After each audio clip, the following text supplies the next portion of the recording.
Good afternoon. This is TMS Roundtable Live. My name is Dr. Tova Goldfein, and I never really talk about, well, I talk about myself, but I'm a chiropractor by license for close to 40 years, but my specialty has been helping people with mind-body mind-body chronic pain and autoimmune symptoms, solutions, and helping them understand neuroplasticity. And I feel grateful to be a body mind, to integrate my chiropractic treatment into helping people also manage chronic pain. Because the interesting thing is, I don't think people need 20 adjustments or 10 adjustments. I think if it's chronic, there's something else going on. So I stopped the chiropractic and I'm like, let's get to the real cause, which is the brain. So that's a little bit about me. But I'm here mostly every week, and I am just honored to have Lee Cantor in my studio, in this Be Live studio. And I know you juggled a few things to get here, and I so appreciate it. Lee, you wrote a book called My Migraine Breakthrough. I'm just in awe. And, you know, David Clark, I saw your book, and David Clark was like, I wrote him, I said, what about this guy, Lee Cantor? You know, he said, call him. He'll come on your show with like jingle bells. And I think at the time you put your back out, we figured that body-mind thing together. Thank you so much, Lee Cantor. There's so many people suffering with migraine and headaches. And I saw a Facebook page today called Cluster Headaches. And I really believe that headaches are an autoimmune, you know, the body's attacking itself. There's a lot of enormous hormonal inflammation things happening. And I really honestly believe people can, let's not say get rid of, but understand. And you tell us, I think anyone with headaches can benefit from this work. Honest to God, 100%. And so I want to hear from your story. That was my opinion, which I give all the time. I want to hear from you, and I want to hear from the beginning. You grew up, you were sickly, you had an accident. Tell us a little bit about the history that led you to heal yourself from chronic headaches. All right. I'd say I had chronic vestibular migraines, which means I didn't just have pain, I had dizziness. That's vestibular. And for how long? And for how long? It began when I was probably 13. And when I look back, it was a very stressful time in my life. And then on and off for throughout my 20s, 30s, 40s, I would have episodes where I'd be very dizzy, have to go to bed for a week, but it would go away. But when I was in my 60s and I sold my last company and I decided to retire, my migraines became chronic. Wow. And I was basically bedridden for going on 7 years. I can summarize my medical history. Saw 10 different doctors, 15 different medications, 3 hospitalizations, went to the leading migraine centers, UCS, University of California, San Francisco, Stanford, Mayo Clinic, tried more alternative treatments than you can imagine, and nothing helped me. And then what was like, again, not everybody says, oh, well, let me think about the psychological reason. Like, what brought you to the place to think, what else is going on here? Medicine isn't I'll tell helping. you, and it's pretty hilarious given, I'm 75 years old and I'm not techie, I'm not social media, savvy. One day I had a migraine. I was just, I knew you have to try to distract yourself. So I go onto Facebook and I see a Facebook ad for something called the Curable app, and it claims to cure migraines. And I'm like, give me a break. And I go to the website, and there's 3 little quick testimonials from individuals who just seem normal, saying, I had chronic migraines and Curable helped me. And I'm like, they don't seem like some kind of nutcase. And so I went to the Curable app, and I'm not advertising Curable because that in and of itself did not get rid of my migraines. But I went there, and on the app, it talks about the mind-body impact and how it can cause illnesses like migraines. And it says certain characteristics of individuals have a higher probability of having a mind-body issue. And so I go through this quiz. Number 1, had a stressful childhood. Well, my childhood was very stressful. My mom, may she rest in peace, was mentally ill, hospitalized. Next, are you hard on yourself? I am very self-critical. I'm A-type personality, hard driven. Are you anxious? Yes, I was very anxious. Then, did you have other mind-body issues, namely irritable bowel syndrome? Yes. Other stomach issues? Yes. Other pains in your body? Yes.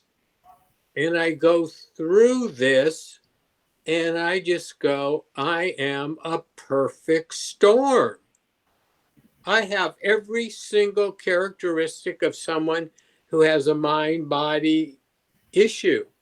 And so I said, and the first step of my recovery was learning about how the brain can produce symptoms like migraines. Unbelievable. Oh, it was unbelievable. So continue. So you also read that and you thought, like most people, we're all human. It's like you said, that's a crock of you know what, but you somehow you thought, Well, look, I've been to every damn doctor around, and here you have people who sound like me, and on the app, they have interviews of other migraine sufferers. And then they also have an introduction to the new theories around pain. And I read that I'm sitting there going, okay, yeah, I had a stressful childhood. Give me a break. What the heck's that got to do with migraines? And then I start from Curable, I find other resources, and I start learning. That was the first step to my recovery. And I learned that when you have a stressful childhood, it affects your brain's development, and you become highly sensitized to pain, to fear, to stress. And those stress is one of the number 1 causes of migraines. And I'm like, my child and my brain got affected, and it could affect it now. And I started learning about how the brain can produce symptoms of pain, of vertigo. And I was just like, I couldn't believe it. And then I was really blessed that I met mind-body doctors. I saw a doctor named David Schechter, who's a mind-body expert, and he worked with me. He connected me with a therapist. So the first thing for my recovery was learning about this and learning that this wasn't, let me be straight. At first, I thought this is a bunch of woo-woo, no offense, crystals, biodegradable nonsense. But when I saw the research and the doctors talking about it, I just went, wow, this. And then the second step, the big step for me, Tova, was accepting that's what I really had. And that was hard. That's a big because I was raised believing in Western medicine, and Western medicine says migraines are caused by, and this is the other thing that got to me.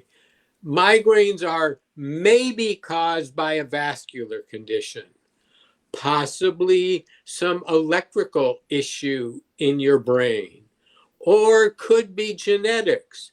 And then it hit me. No one knows what really causes migraines. The doctors do not know. And they're all telling me like they know. Well, one doctor would say it's genetics. Your mom had migraines. Your son had migraines. Another one said it's vascular because that's what's causing the dizziness in your head. Another one said it's electrical circuits or you have problems with that. But they were all guessing. And there's still a cause. There's still a cause that could be causing that. So again, you want to get to the cause, to the root. And the root I saw was the fact that I believed there was something wrong with my body. And there's not a, excuse my language, damn thing I could do about it. I needed some medical intervention. And then I learned when I studied the mind body that there were lots of things I can do. But number one, I had to learn about the cause. I had to learn about how the brain can produce pain symptoms. Like, for example, one thing that really got to me, there's a classic story in one of the medical journals about a workman in England. Yeah, I talk about it with the nail in his boot. Yeah. I heard about, and then I went, wait a minute.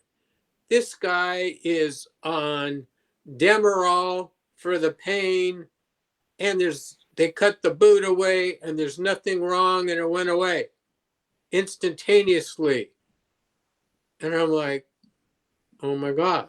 And the other part of the story, there's an article called "The Tale of Two Nails" by Dr. Rachel Softness, who's a mind-body doctor. And the other part of that story is there's another construction worker who had a nail got up his face, but he didn't know it. He just kind of went like that.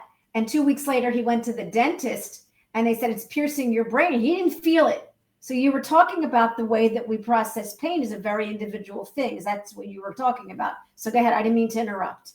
No, but that's what I realized. And I realized that, and then I learned how when you have chronic pain, like I did with my migraines, your brain gets sensitized to pain. And the analogy that really connected with me, it's like having a smoke alarm. Smoke alarms are really valuable. Pain is a danger signal for you better be paying attention to pain because it's, the body's way of trying to protect itself. But if you have a smoke alarm that shows you there's a fire, so you better be aware, But if that smoke alarm is so sensitized that you light a match and it goes off, it's a useless device that's just going to drive you crazy. And I realized my brain had become so sensitized to pain that the second I got any kind of symptom or any kind of vestibular thing, I went into a pain fear cycle. And I'm sure you've talked about the pain fear. The sympathetic nervous system. Well, the interesting thing is a lot of people that are listening, because I see some familiar people, are highly educated about this. They're really like doctors themselves. They could tell you they read it, but they're not able to implement it, which becomes the other part of it. Like you suffered for so long and you learned, and then you implemented, applied it, and you're able to see a shift in your nervous system and your body. And again, I know you still get headaches, but it doesn't bother you so much. So I know you're still getting them a little bit. You're not cured, but you're surely not getting migraines, which we'll talk about in a minute. The point I want you to move to is that you begin to apply the education. Can you talk about how you did that? Because you wrote a book. So how did you, okay, knowledge is one thing. And some people can, like they can read the Sarno book and be like, I'm cured, like in the movie. But the majority of people are trying to figure this out. So can you address that, Lee, and how it helped you when you began to apply it? Right. Before I was able to apply it, though, Tova, the second step in my recovery was truly accepting I had a mind-body issue. I had to believe it. I had to truly, in my heart, believe that what was causing this was not a physical problem in my body. It was my brain reacting to stress. I had to accept that. And without accepting that, none of the other things I did would have worked. Wow. So I want to be very clear about this. You don't just run out and do some of the things I did to cure myself and without realizing I just became a true believer. I just went, oh my gosh, this is me. I am, what's the term? A highly sensitive person. Mm-hmm. That is me. I respond so much to stress, to fear, to pain that. But guess what? On the record, you can be a sensitive person and not have physical pain. Right. But I didn't realize that, hey, I remember I used to live in New York and I'd be walking down the street with my wife and a fire engine would come by and I'd jump.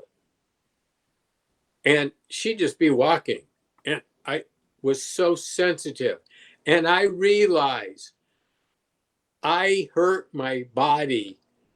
I feel a higher level of pain, or like, my wife got a COVID shot and she's fine. I was sick for 3 days. My body just responds that way. And I went, wow, that's what's going on here. So I had to understand your relationship. First of all, you understand your relationship with pain and how you process it.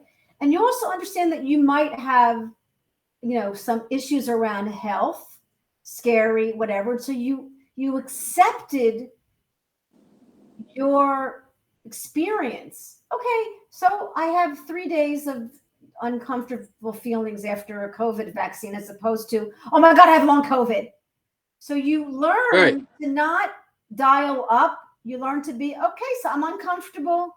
So you saw how the fear pain cycle can happen, and you were able to interfere with it and have a relationship almost with your pain, like with the PRT work, the pain processing. You were able to have a relationship with it and be like, it's okay. I got a COVID vaccine. My arm's sore. I'm a little bit, and my wife is the way she is, and I'll be okay. Like you were able to bring safety to you. That I'll get to is absolutely critical. So, how did I recover? Well, first off, what happened, and I never understood this till I saw the research. The first step of my recovery, and that began my migraines improving, was learning, was the knowledge. And there's research now that learning about pain theory and all of that can help your symptoms. Just learning, the frequency of my migraines began to go down. When I realized, wow, just learning about all of that, and That that was I like calming. wasn't. Your brain was like, okay, I can be a brain now. You just brought me safety. You just brought me some confidence and some sense of self and some compassion. You were like, that's all was going on, and that's chemical. Right. But I all of a sudden realized, wow, you're not a sick puppy. You can cure yourself. Wow. You really can cure yourself. And how did I go about curing myself? Well, the first thing that really helped me was I had an incident where I really love photography and I was starting to feel better, and I had decided to have a photography lesson, and I had to drive maybe a mile to where the lesson was. And I woke up in the morning and I started having all the symptoms of a migraine coming on. And of course, I got scared at first. And then I went, you know what? I'm not too dizzy to drive. I'm not too nauseous. I don't feel good, but I want to go to this photography lesson. I get there, the first 45 minutes, I'm like sick. And then I got into the lesson. And at the end of the lesson, I was asymptomatic. What do you And think happened in that 2 hours? I just got into recognizing there's nothing wrong with me. You're okay. So what? You're feeling a little nauseous and all that. You're safe. Wow. This guy's teaching you something really cool. Wow. Go for it. And wow.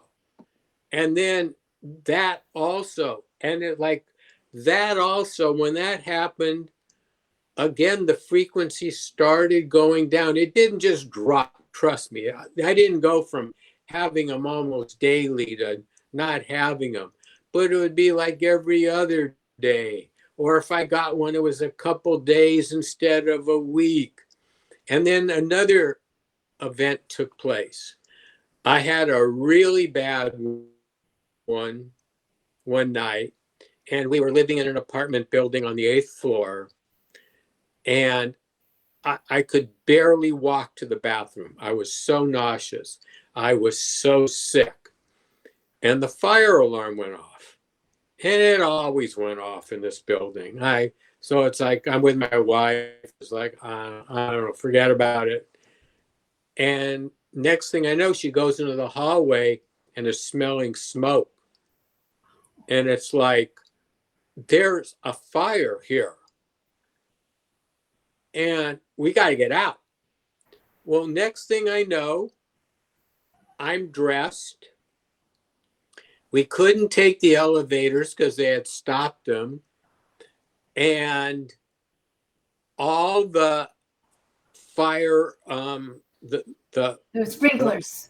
Sprinkler systems, we had to run down the hall, down the stairwell, with the sprinkler system. I had to get my dog, and I'm going down 8 flights of stairs.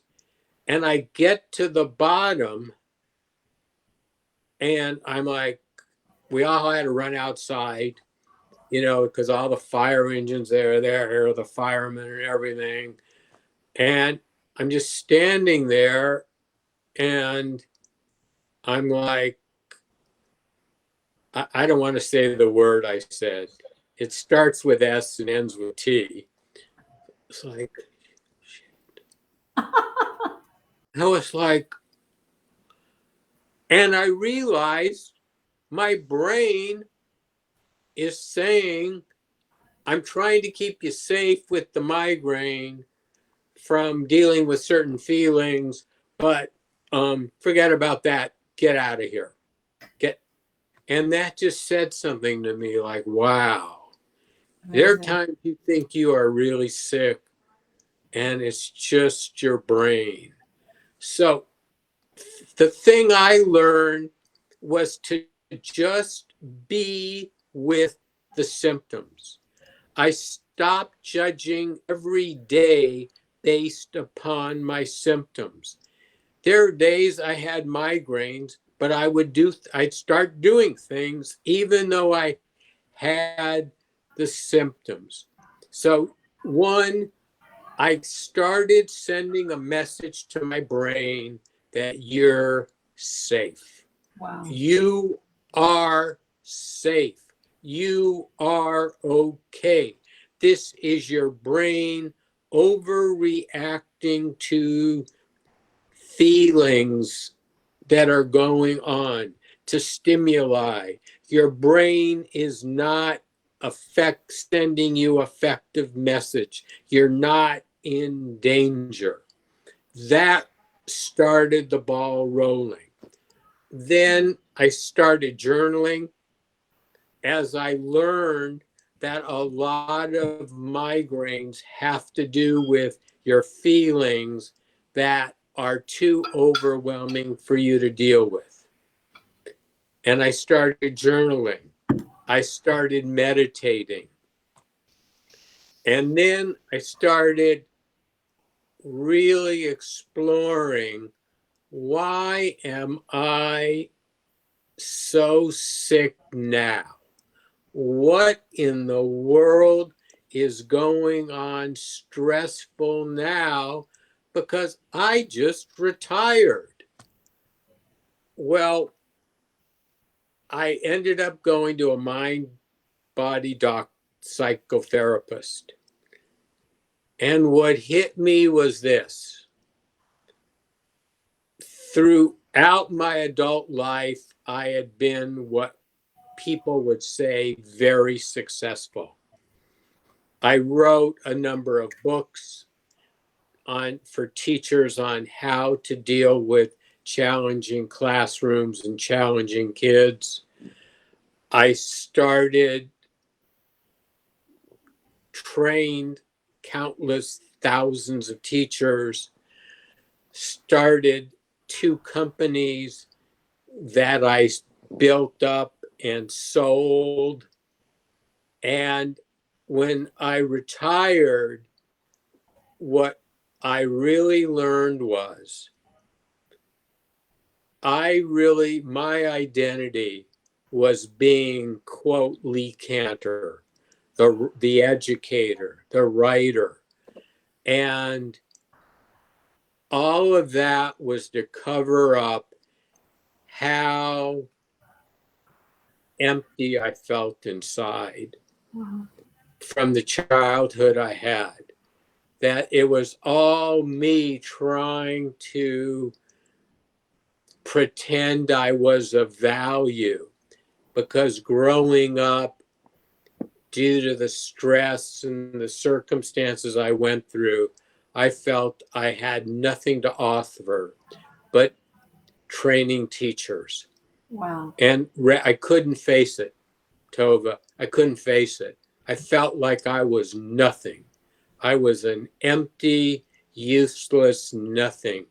And it was safer for me to go to bed and deal with migraines. That was my brain trying to protect me from the feeling of emptiness and Wow. worthlessness.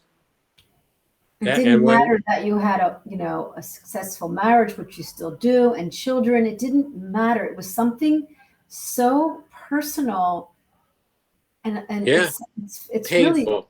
very, very profound that you're sharing this, because It was this is painful. It was huge. just, it was Wow. traumatic. It was Wow. traumatic when I recognized it was traumatic Wow.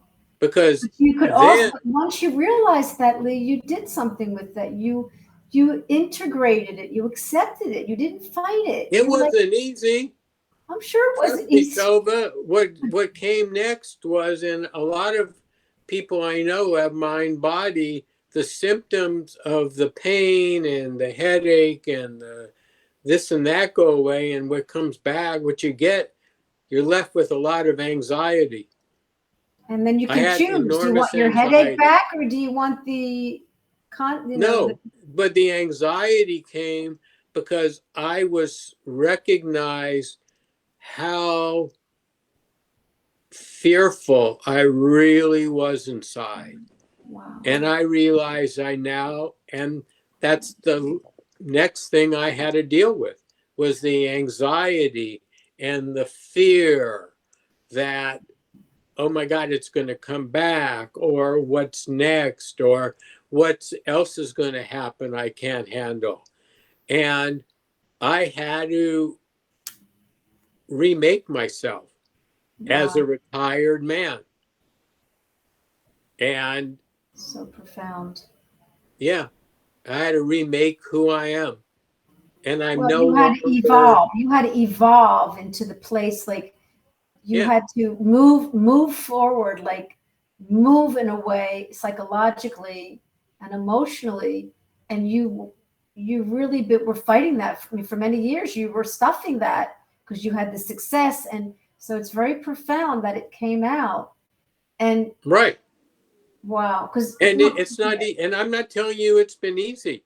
I wrote a book, and I had written, countless other books that had sold, you know, hundreds of thousands of copies. And I was introduced when I wrote, my Migraine Breakthrough. I then got introduced to, the world of having to do social media marketing, and I couldn't do it. I couldn't do it.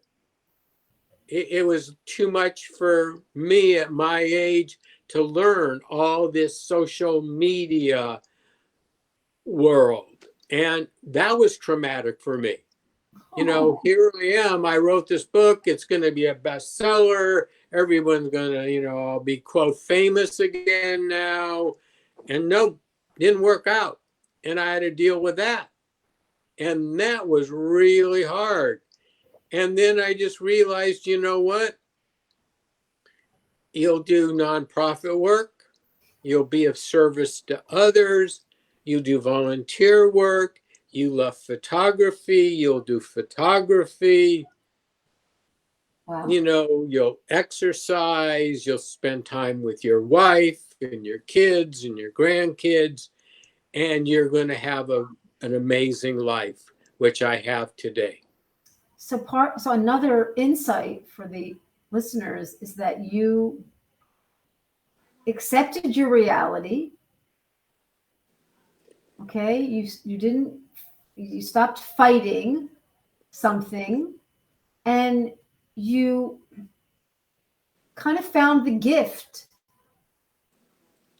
and you found the gift. I mean, help me here. You found some kind of gift in what was going on in your life, that this was supposed to happen. Like, you didn't try to be that perfectionist and get things done and get this book out and be like, do book.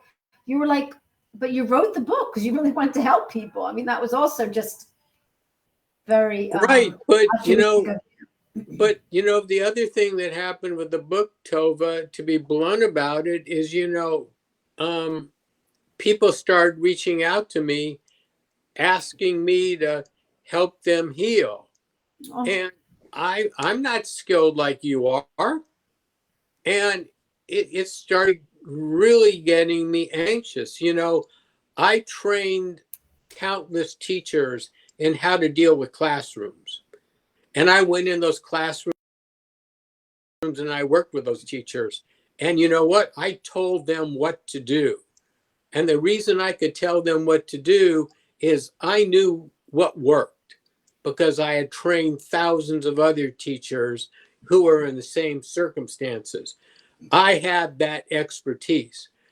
I know what worked for me. I can't tell you, Tova, I can't tell Jane Doe what is going to work for them. And I started realizing, wait a minute, you better not, no. You can tell people to go talk to someone like Tova, go to this website, but no, but they wanted answers from me.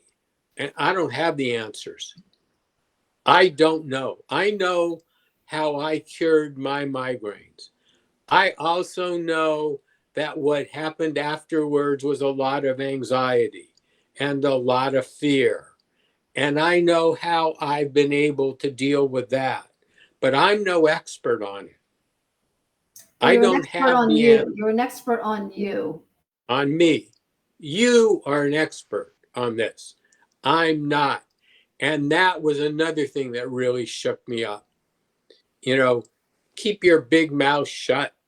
Oh my goodness. You don't go telling people, uh-uh. You Well, know what why? worked, it worked for you because look, there are some basic laws of the universe that do help the majority of people. And I know that frustrates people because it may not be working for them, but the concept behind journaling and mindfulness and getting back to your exercise and gratefulness and compassion, the everything that stems to that is that we are, we are creating new habits. We're creating a healthy relationship. You cannot heal a body you hate. You cannot, I and hated my thoughts and body. thoughts and thoughts create your physiology. Thoughts are chemical. You are the placebo. I mean, I'll Yeah. stand behind that, with the big flag. Like you understood that through your words, but and everyone knows this who's listening to this. But when it comes to the application and applying, it becomes an individual relationship. And you explain very clearly what worked for you. And bottom line, what really worked for me more than anything was loving myself. Wow. And that is so chemical and it sounds so new age because I love is love myself. awareness and awareness is chemical. And you became aware of when you were hating yourself and you loved the part of you that even hated yourself. And I that works as long as you don't. love it. I hated myself. I absolutely hated myself. I really felt I was a worthless person who had to be better and more, be special to have any value on, Wow. this planet. And how did And you learn to love yourself? Talk about how you a learned. lot of hard work, a lot of recognizing that, wow, you know, I'll tell you really what was critical for me. And I hope this doesn't bother you. I took MDMA, better known I as am thrilled to ecstasy. hear that.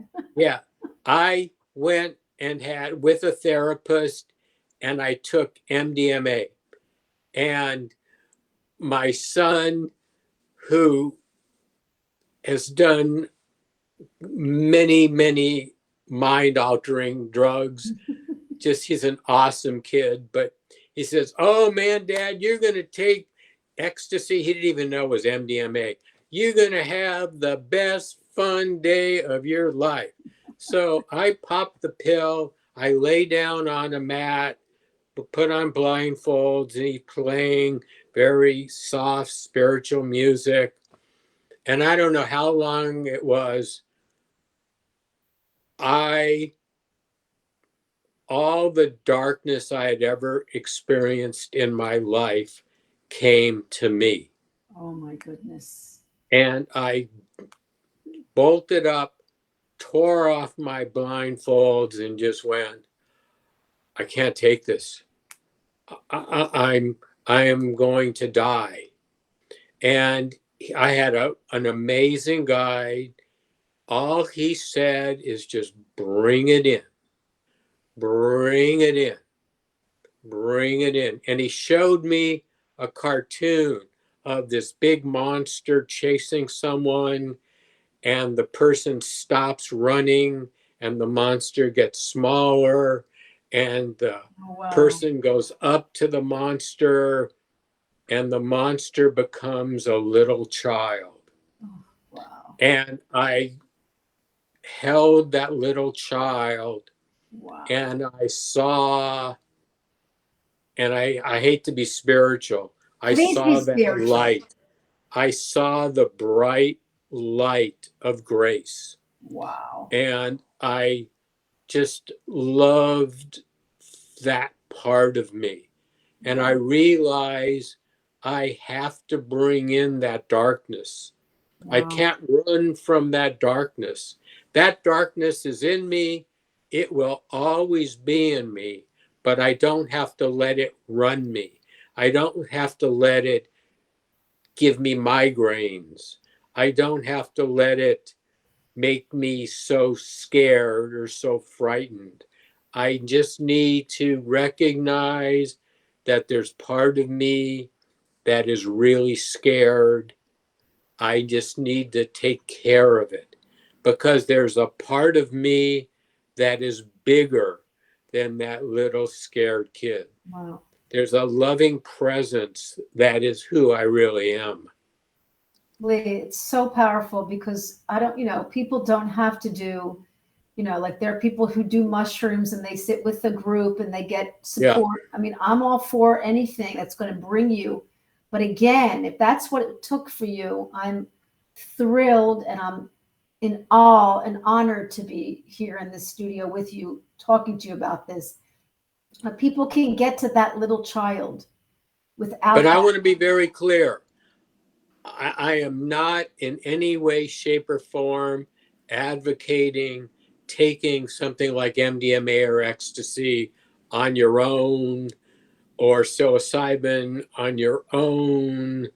I'm not advocating that. I did this with a trained therapist who did pre-sessions with me preparing, who did integration sessions with me afterwards. Yes. So it was not simply popping MDMA, it was then having that experience. Wow. And learning that that little guy's there, I've got to love him.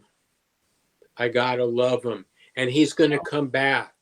And he gets very scared at times. Yeah. But I can love him, tell him he's going to be okay, because I realized he used to run my life.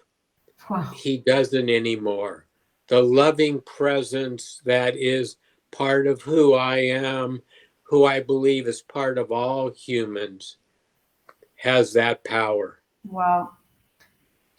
One of the insights I work with people is I ask them to send me a picture of them when they were a child and to put it with their journal and look at it often. And it's an incredible path to be friends with the little child, because the child was running you or you were running it, but obviously you're wanting to be together. The headache was the child knocking on your head, and it feels, yeah. It's so beautiful because it's such important work. You don't have to go to years and years of therapy of reparenting, but we do have to reparent ourselves. And again, what does that have to do with a headache? But it has everything to do with the headache. I had those headaches because little Lee was so terrified of facing the world without this armor of being, quote, famous. Wow. He lost that armor that he felt he needed to function in the world. Wow. Wow.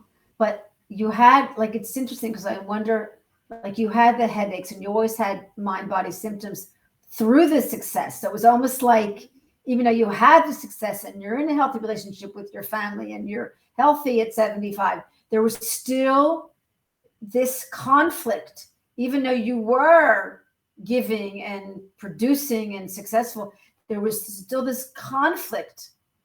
And you were Right, just because what I was used to was working with teachers and have them say to me, "Oh my God, your work saved my career. The day you worked with me, I was planning to quit teaching. And now I know how to handle these kids and I can teach." And getting letters like that or emails or whatever all the time. That's what, quote, fed little Lee, but it was an unhealthy meal. wow, see, that's it. So interesting. So interesting that you just step by step, peeling layers of the onion, Rose would say, like, wow, unbelievably.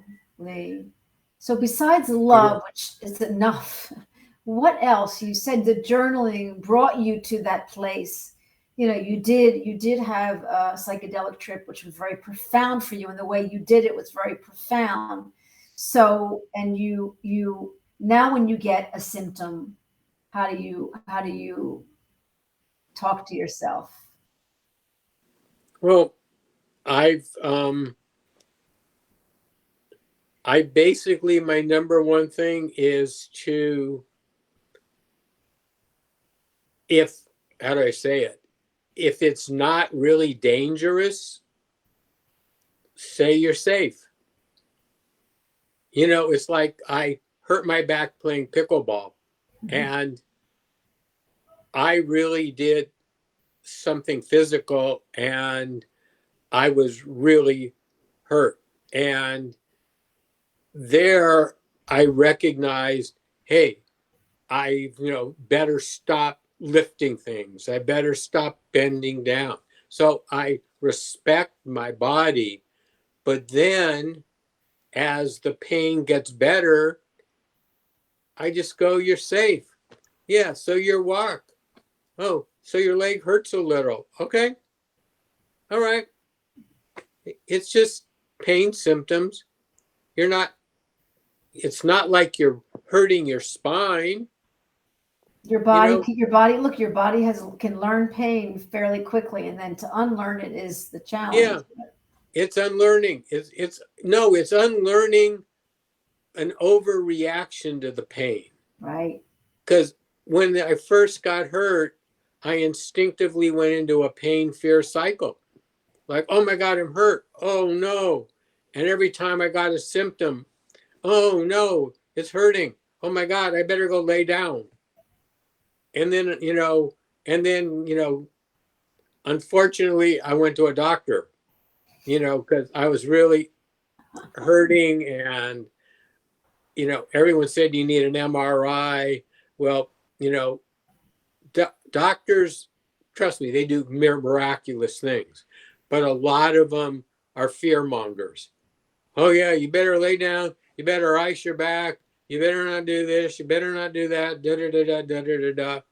And yeah, I got scared, and I finally had to say, you know what? You're okay. Like today, I walked my dog, and my leg was sore. Okay, it was sore.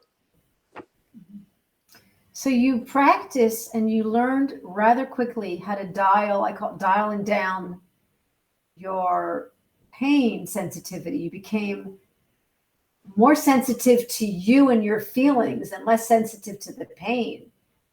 Right, but I also, though, Tova, was cognizant that I'm not going to go lifting, you know, heavy weights now. I realize that there's certain things that until I am, my body is healing itself. But here's the big thing. I'm still in pain, but it's not stopping me from living my life. Yeah, I don't walk 5 miles every day now. I probably walk 2 miles. And I may lay down more and read. And I do physical therapy every single day. I do my exercises, and they're not comfortable, but I do them. And I'm going to get better. And I just know I'm going to get better. Period. So you haven't had a vestibular migraine or nausea since, I mean, are you pretty much, you don't get the severe symptoms anymore? You occasionally get some. I very often will get, it's actually hard to describe. It's like almost like a jolt in my head and everything gets off balance.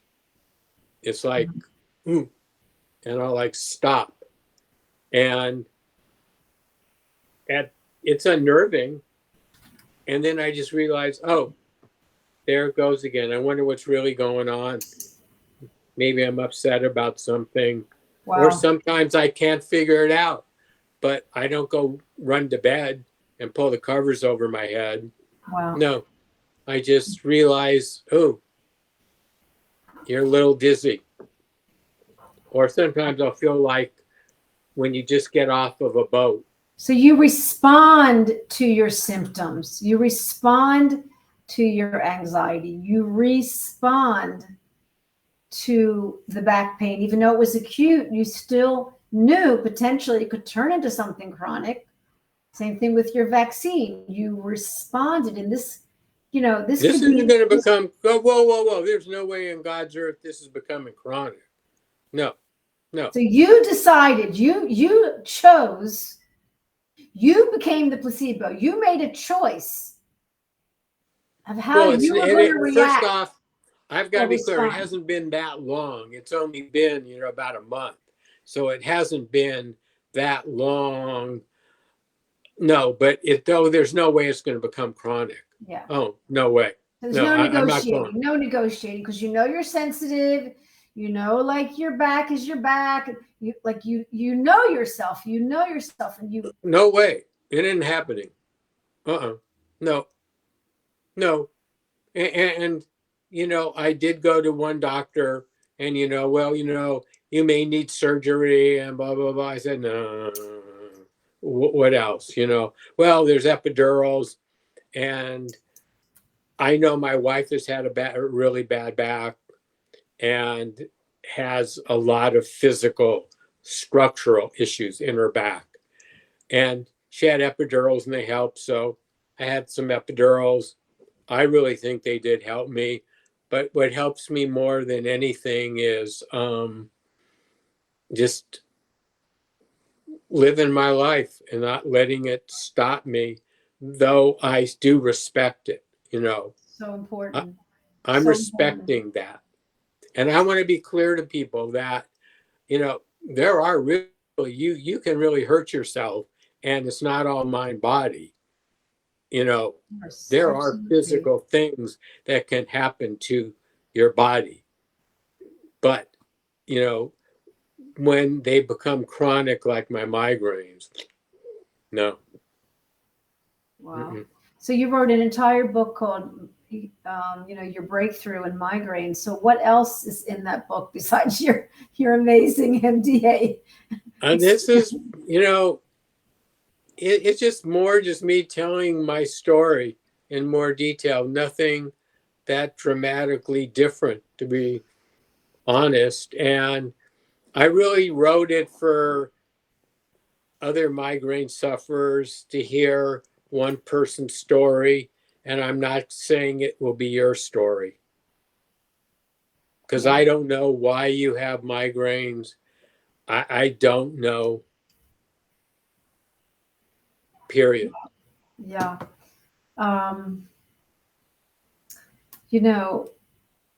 Sometimes we know exactly why we have symptoms, and still some people are still, in the fear pain cycle, or still so angry or still so, like not processing their past experience or living in the past. I mean, it is about acceptance. And I say this a lot that, Michael Galinsky wanted to call the movie all, instead of All the Rage, All the Acceptance, but he didn't think it was going to sell in the box office. And so, and I have some people be like, well, what do you mean by accepting? Because it can also be like, it can be like abstract. So what do you mean like loving my body, Lee? What do you mean like accepting? Can you break that down and maybe give a little logic to some of our perfectionists in this, people are listening? Because it's like, what do you mean acceptance? It's accepting that I am highly sensitive, accepting that I get that COVID shot and the odds are I'm going to be down for a few days, accepting that when I'm in a stressful situation, I will be more reactive than a lot of other people. And just accepting that's it. But being aware, well, okay, this is really stressful. Yeah, they canceled your flight. You've got to take care of this. You're stressed. You're stressed. Just breathe. You're safe. You're safe. If you have to spend a night in a hotel, it's not the end of the world. A lot of what's going on for a lot of people, and they know it, but again, it's about integrating it, is they're so self-critical and so judgmental. And they can't accept. So I like to say it like this, like can you accept the part of you that you don't like? Because the brain is still a piece of flesh. If you can just be calm in your, like, you don't have to like this about you, but if you can accept that, the brain will perceive safety and that new pathway will be built. Right. So but I want to say something. Yeah, I have a lot of compassion for people who are where I was at, because it's not, we are used to, like I was led to believe, you take a pill, MDMA pill, and all your problems are going to go away. Our society is, give me a pill, give me a quick fix. This is not a quick fix, period. This is not a quick fix. This is the truth. This is the truth. And it's the long-term truth. And if it's someone's process or their karma, in Hebrew we call it your tikkun, like your path, like this is it. But then if you understand that, that's an acceptance, and you can live your life and kind of, I call it like ride this wave like this and not like this. So it is back to the accepting of oneself, knowing oneself. And like you said, you almost had to recreate yourself, but you didn't lose Lee. You're still Lee. I found the real Lee. But on the other hand, Tova, the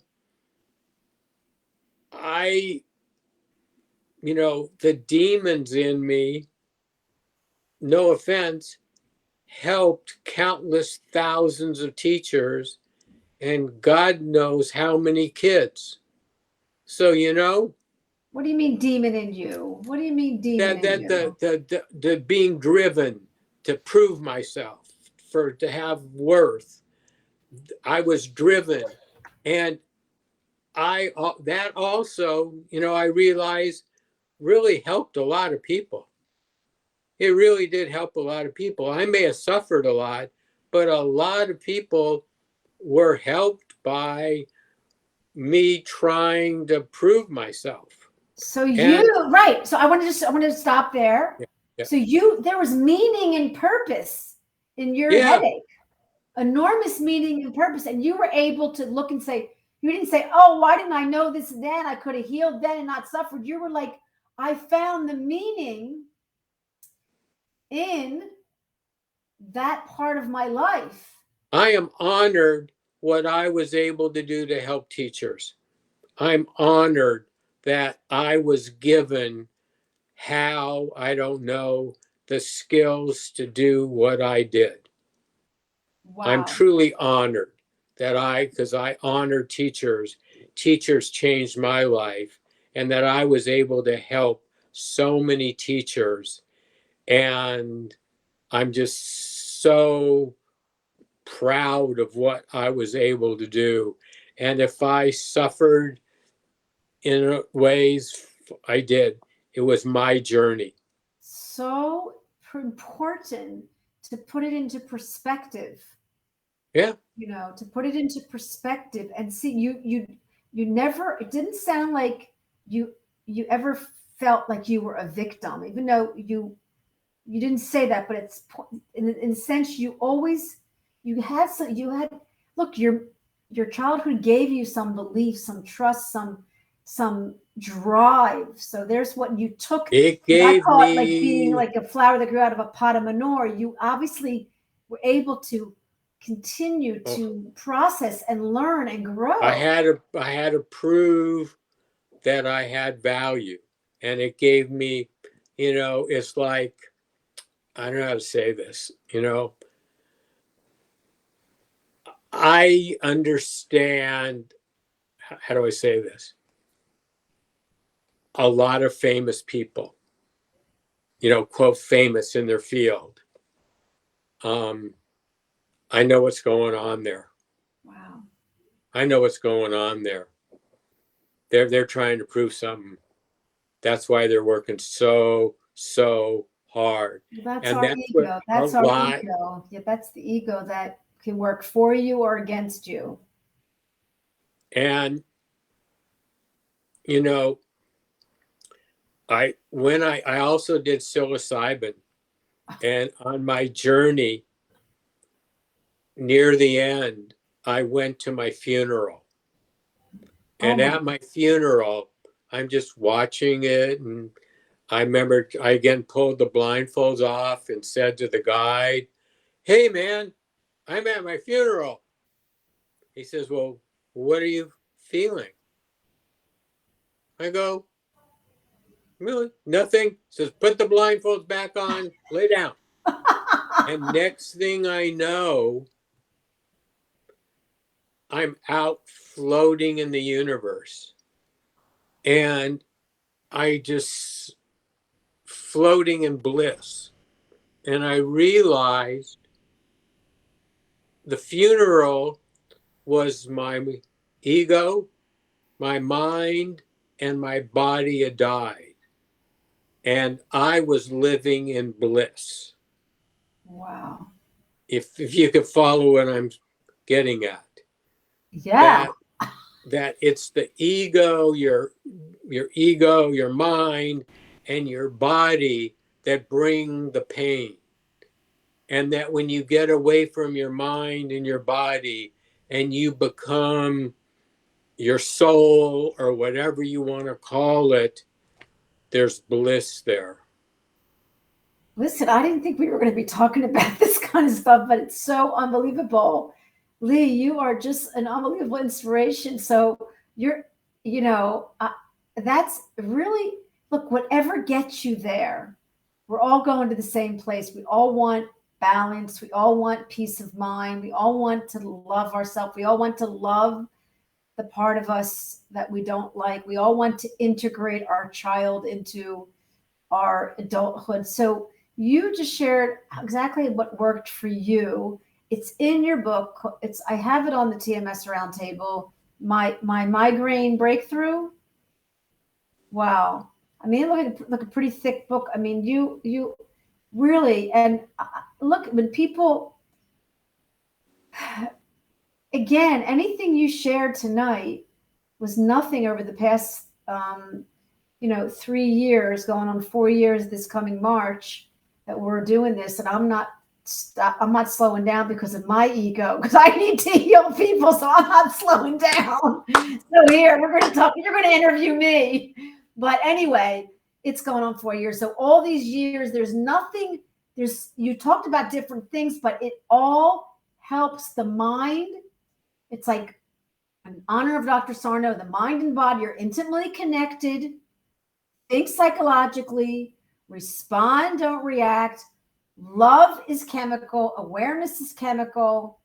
You know, if the pain goes away and now you're living with your anxiety, you're going to have a relationship with the anxiety. Anxiety is only, I wrote this definition down from this Dr. Brad Fanistil. Anxiety is a protective signal from your brain, an activation of your fight, flight, and freeze mechanism, a message from your body. You can listen to it or cover it up. Anxiety is not a bad thing. Okay, we're not saying get rid of anxiety. We're saying understand the way that you live with your anxiety, which, you know, what would you have a definition for anxiety? Yeah, no, my thing with anxiety is you cannot stop being anxious. I love this. What I read someone said, for someone like me, I don't have an anxiety problem. I have a disorder in how I relate to anxiety. I love it. I don't accept when I'm anxious. When I get anxiety now, I've learned those are feelings in my body. They are there. What my problem is I spend all my energy trying to get rid of my anxiety. You cannot, or I cannot get rid of my anxiety. What I need to learn, and what I am learning, is to just be with it. I'm a doer. I do. I built companies. I wrote books. I trained teachers. I raised kids. I marry women. I do things. It doesn't work with anxiety. You could do everything under the sun. Yeah, you could take medicine and it'll go away and you'll get addicted to medicine.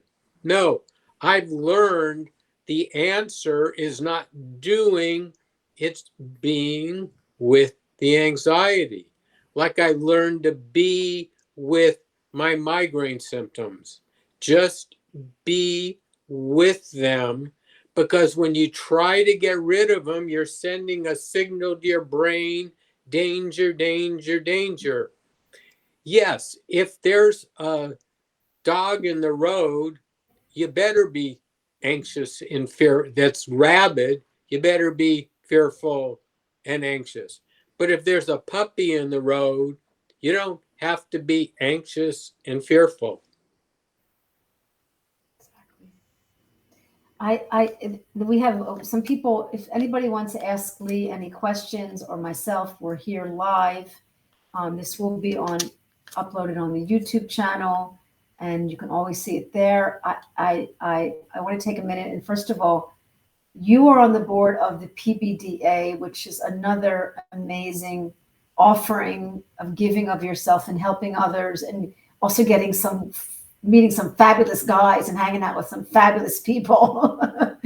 So the PBDA is the Psychophysiological Disorders Association, which was started by I think Dave Clark and Rob Munger. Bob Munger, who's Forrest Smith, is, you know, and he's got a couple different aliases. We love him.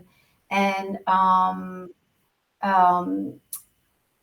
there's a number of other people, Georgie from England, who we love, and David Schechter is on the board, and David Hanscom now. And it's an incredible organization. They just we changed some things, and I just signed up even for if you're a member, you get classes like talking to experts. It also has an incredible bibliography. I use it on my website. I've never seen such an amazing bibliography of resources for mind body. Plus, it has a directory of tons of people, including me, for therapy and for support. And it's like I want to create that here in Israel. It's like an incredible organization. And it's all started to help others educate and bring, balance out our medical and can, like, go into a doctor and be educated. There's even 2 letters on there that you can download and bring to your doctor and say, Doc, can you work with me and my mind body? And most doctors probably would be, yeah, let's do this, because they understand it. They don't practice it, but they know that the psychological piece is a major piece. This is not new age. So all that to say is, I do want to put a big shout out for the PBDA and thank Dave Clark, who's just such a love, dearest, what an amazing man, who gave me your email. Anyway, so Brenda, here's her question. Did you take migraine meds while you were training your brain, or does that teach your brain fear because you're trying to get rid of it? Stopped all the meds. Because she's right. Absolutely. Taking medicine would, for me, would be saying to my brain, there's something wrong here, that I need medicine. No. But I'm not telling, again, Brenda, I don't know your situation. Maybe you still need medicine while you're healing. I can't see. This is where I don't, I can just tell you what I did. And I would like to say tell to you what you need to do. I think for certain people, they should not live in pain. If there's something that can calm the pain down, even though the pain is psychological and I believe caused from a psychophysiological condition, I'm okay with the medicine. But if you're clear with your brain and body that you are calming down the inflammation that your brain is causing because of stress, you can still heal. I would say take the medication, Brenda, do the work, fall into this work, jump into this process, learn these insights and methods, build a new pathway that's safe to your brain, and know that you're taking the medication because it helps you. It supports you. It's a support. You want to use a cane or a Nordic walking pole? It supports you, but be clear. Depending on your personality, some people have to go cold turkey. Or take less and less and less. This is where you can be in a process, you did MDA, I can't even pronounce it, and you went off on medication, but you were able to live with your pain. If you, Brenda, cannot live with the symptoms, it really, I would say experiment. Take less of the medication, and I can't tell you, that's not my job, but you can decide with your doctor, take less, let the migraine come, do some journaling, get into the water, do some exercise, do some meditation, put an ice pack. Like, I'm about body, this is body mind. So it's okay to go take a run if you have a headache and the headache gets better, but understand what caused that headache.